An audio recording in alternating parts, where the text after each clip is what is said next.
Hey guys, what's up? Unrested here, and today I'm covering a topic that was asked for a JFAQ, and that is 99% conviction rate in Japan. Why is it always say there's 99% conviction rate in Japan? If I'm accused of anything, will I go to jail?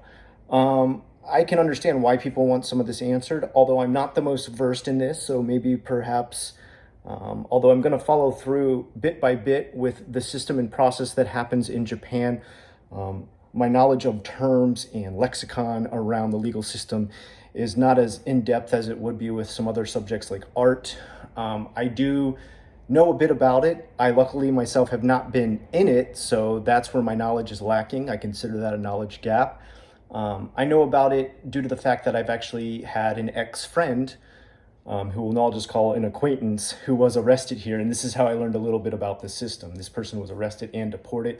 So I'll try to go through the system of what goes through the police process in Japan, covering a little bit of everything from maybe conviction, interrogation, confinement, indictment, and what are the laws as far as how long they can hold you, what's the difference between a 99% conviction rate compared to other countries. And I think I'll end it with the story of what happened to my friend who was arrested, put in jail, and then deported for 10 years from Japan. Okay, so first of all, one of the first kind of things I want to clear up is that I notice almost all these videos about Japan that aren't either people who lived here or a news source from Japan. Like, for example, The Economist has one about how 99% of people who are convicted go to jail, and anyone who's convicted of a crime goes to jail. That's not always the case. When Japan says conviction, conviction goes along with indictment. So that means you are accused and then you will go to jail.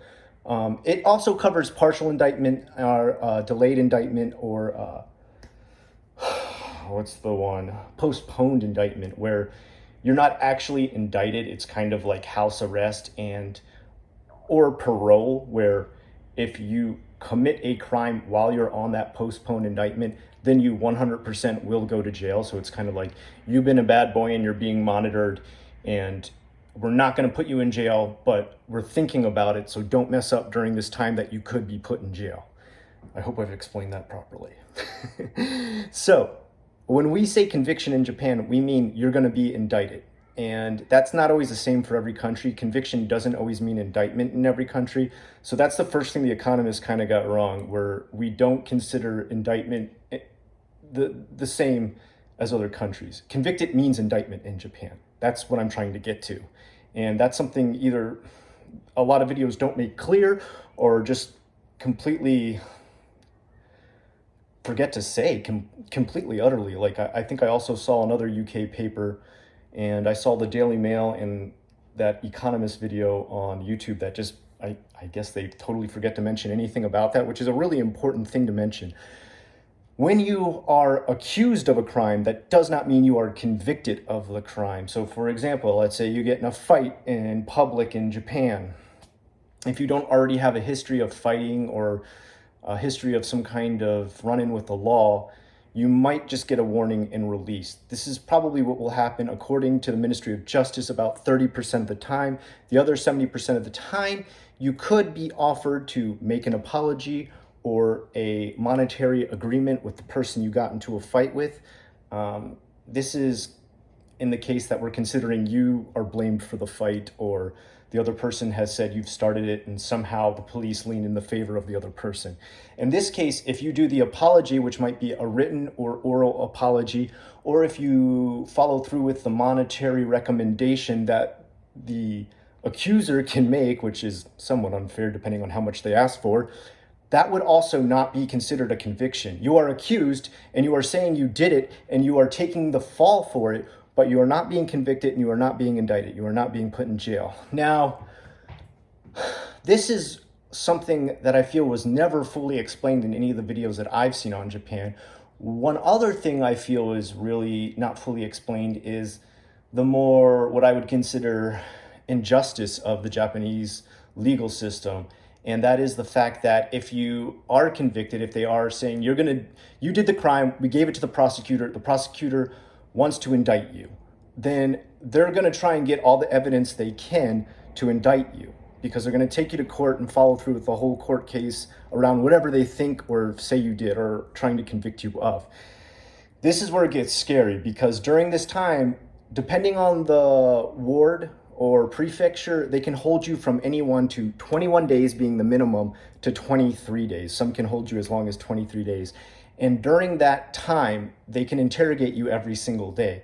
And this is why you see such an alarming aspect of the conviction rate, because there have been many cases where someone has been convicted. They said they did not do it. They said, fine, we're still going to try and convict you and indict you. And we're going to hold you for 21 to 23 days. And every day we're going to question you. And the other bad thing about this, up until 2016, any type of interrogation in Japan was not monitored in any way and was not allowed to have a lawyer present. So that means you're in the room with the interrogators. And apparently, there's not cruel and unusual punishment, but how can you prove that's not happening when there's no sort of recording device within the room? No audio, no video, okay? It's not like America where you're watching some sort of true crime case and they always get to show you the interrogation so the person hasn't been beat severely, or if they have, they show how the injustice was done. There have been cases where people were, starved out of food, sleep deprivation, put in a hostile environment until they finally confessed. There was a very famous case back in 1964, if I'm correct, where a man was accused of a murder, and then it was something almost like 25 years later, they found out he didn't actually do it. They found 100% proof that it was not him, and he spent like damn near his whole life in jail for a murder he did not commit. And this was because when he was in the interrogation room back in 1964, they were doing things like beating him up, punching him, sleep depriving him, starving him. So as of 2016, the Ministry of Justice has passed a law that says, this is still kind of shaky to me, this is still kind of iffy. It says, in some cases, there must be monitoring within the interrogation room. That is very vague, some cases. So what are those cases? I tried to look into it further. It said extreme or serious criminal cases. Well, how does someone verify what's extreme or criminal? If I get into a fight with somebody and I say I didn't do it, or I say, they pushed me down while I was riding on my bicycle, is this extreme enough where I'm going to be put in an interrogation room for 21 days with no recording device and, beat until I finally say I did it? I'll pay whatever you guys want so I don't go to jail and get beat more every day. This is something that the world in general, the UN has had a problem with. Humane activists have had problems with this. Japan is still very much in a gray area as far as how they are treating people when they are being interrogated. There have been horror stories.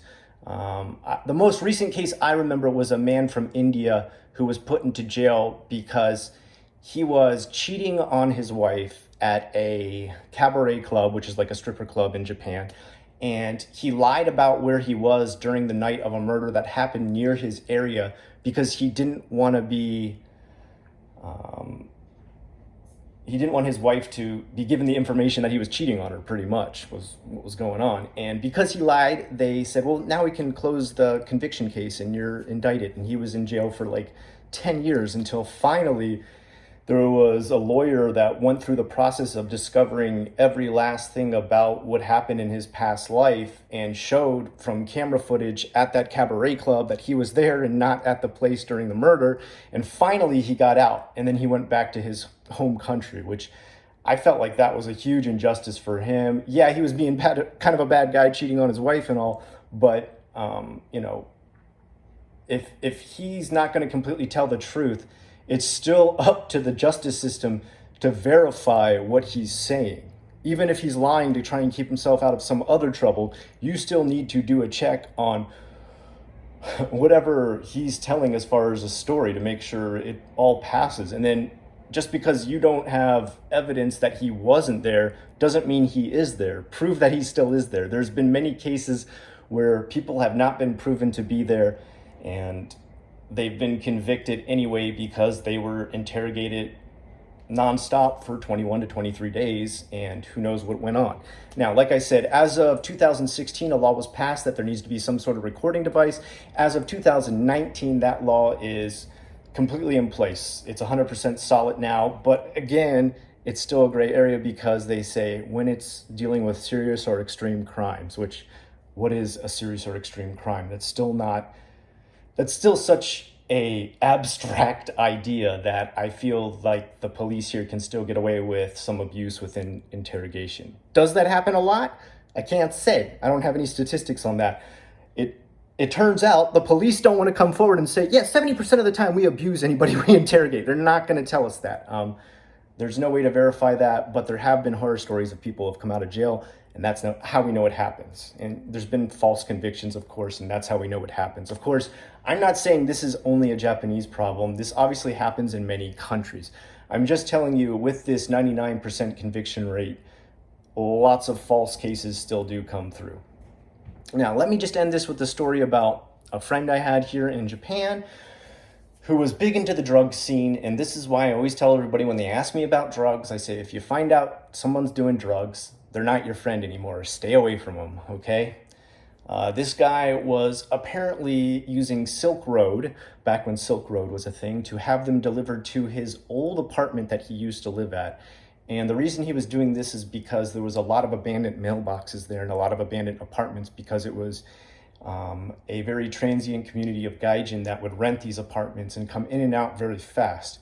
So he felt like, I guess he had a good cover story for if he ever went there to pick up whatever he was having delivered. Of course, they were also delivering it in ways that were obfuscation. So for example, putting it inside of a candle, putting it inside of a stereo, putting it inside of some sort of small electronics to hide the drugs that they were shipping him. If I remember correctly, he was either getting MDMA or some sort of speed delivered, some sort of methamphetamine. And I ran into him a couple nights, and this was the main reason I knew for sure this guy was doing something. And he was shaking and his hair was wet and sweating, and eyes darting around, and hey man, yeah, I'm getting all this good stuff he was telling me. And I just thought, oh wow, like he's in deep, whatever he's into. And he was like, come back to my apartment and I can sell. Oh, no, it's cool. And that was sadly one of the last times I saw him. Now things were getting weirder and weirder with this guy the longer I knew him. It started out where we were good friends. We had a lot of the same dreams and stuff here in Japan. We wanted to open a tattoo shop together. We were really big into art together. And then suddenly this guy would start lashing out at me randomly during times that I was messaging him. I'd show him like a new piece of artwork I did, or I'd show him a new tattoo I did, and he'd be like, sucks, you'll never be an artist. Screw you, you can't just pick up a tattoo gun here and be doing tattoos. And it was really strange because we had talked about doing all these things together. And suddenly he turned on me and was always angry at me. He was lying behind my back, making up rumors and talking trash about me 24/7. And at first I just thought like maybe I did something I'm not even realizing to, really piss this guy off. And later I found out, as I was talking to other friends, they're like, yeah, he's really been acting weird recently. He's really been acting strange recently. Like he came into the bar the other night and he got so angry that he like broke a beer bottle in our bar. And like, maybe that's okay in a Western bar. I mean, that's still kind of crazy in a Western bar, but to do that in a Japanese bar is like going ballistic, crazy, scaring everybody. Like nobody acts like that in a bar in Japan. Even in like the roughest part of like Amimura or like, the most punk rock or metal area. Like if you did something like that, they'd be like, whoa, dude, like calm down, like, get out of here. And I remember a couple times when I would meet up him when we were still friends, when we'd go into a new bar, he'd be like, hey, when we go in here, let's talk real quiet, because the last time I was here, I kind of acted crazy. And I think, what could he have done? But then when I started to hear those stories, I realized he was acting crazy everywhere to everyone and doing weird stuff all over.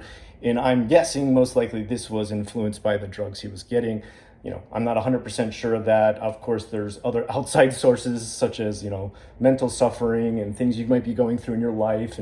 But mostly I knew what was going on with his life because we had been close friends for the whole time we had been in Japan for about 10 years at this point. So it got bad. The last time I saw him, like I said, he was like shaking and sweating. And this is like in the middle of winter too, when it's super cold. And I knew something was up. I knew something was kind of sketchy.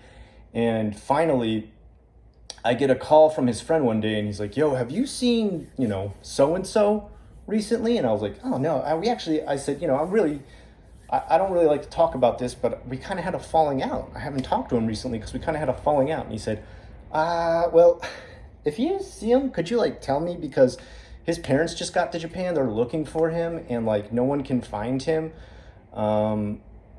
He might be in a little bit of trouble. And I said, what happened? I said, I can use my channel because during this time my channel was really popping.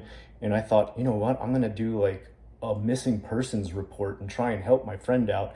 No matter how bad he's talked about me in the past, I don't want to see this guy like end up dead in a gutter. I don't wish death on anybody.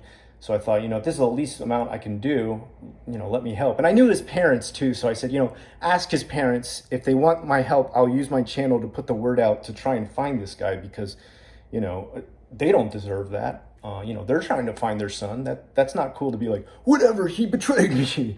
Like that's not important right now when someone's in trouble with their life. And he said, okay, let me talk to them real quick and I'll get back to you. So he talks to them and he said, hey, I got good news and bad news. And I said, okay, what's the good news? And he said, well, so-and-so has been found. And I just don't want to give his name because I don't know, how much he'd want out there as far as his personal, ID and everything connected to this crime. And he's been found and he's with a lawyer right now and he's kind of in a bit of trouble. And then he said, no, wait, scratch that, a lot of trouble. And I said, oh man, what happened? He said, yeah, so they found out he was having all these drugs shipped to him and he was using Silk Road. And the last time he came to pick up a package, they told him to wait there and the police were gonna come and pick him up from the post office that he was picking it up from because they said they couldn't deliver it to his apartment. So kind of how they, I guess, did a sting on him was saying that, hey, recently your newest package is too big to put in one of those random mailboxes. Could you just come pick it up here at the post office? And they just had the post office call him for this. And one thing I know they do is when they call you to go pick that up, sometimes they'll already have the police waiting there. Well, apparently he saw this. He started to walk. He saw the police there. He went on the run. He was hiding around for a while. He couldn't go back to his apartment. He couldn't go, to a hotel where you'd have to use some sort of cash and, be seen on camera. And being a gaijin in Japan, I mean, it's pretty easy for people to spot you. They'll be like, oh yeah, I remember a guy looked like that came in here the other day. He's the only guy who wasn't Japanese. So this guy was in a ton of trouble for that. And lucky for him, they settled the whole deal as far as him being accused, convicted, and indicted in Japan. But they said he can skip his indictment in Japan if he just returns to his country. And that's what they let him do. They let him return home, but then they gave him a 10-year ban on Japan and he can't come back. So that's why I always say, man, if you find out somebody's doing something kind of unscrupulous, rather than try to care for them, look after them, or, give them a shoulder to cry on, sorry, dude, you just got to cut them off when it comes to Japan. It's too dangerous, man. You don't want to end up in that 99% conviction rate. Anyway, guys, I hope that helped. I hope that gave you a little more information.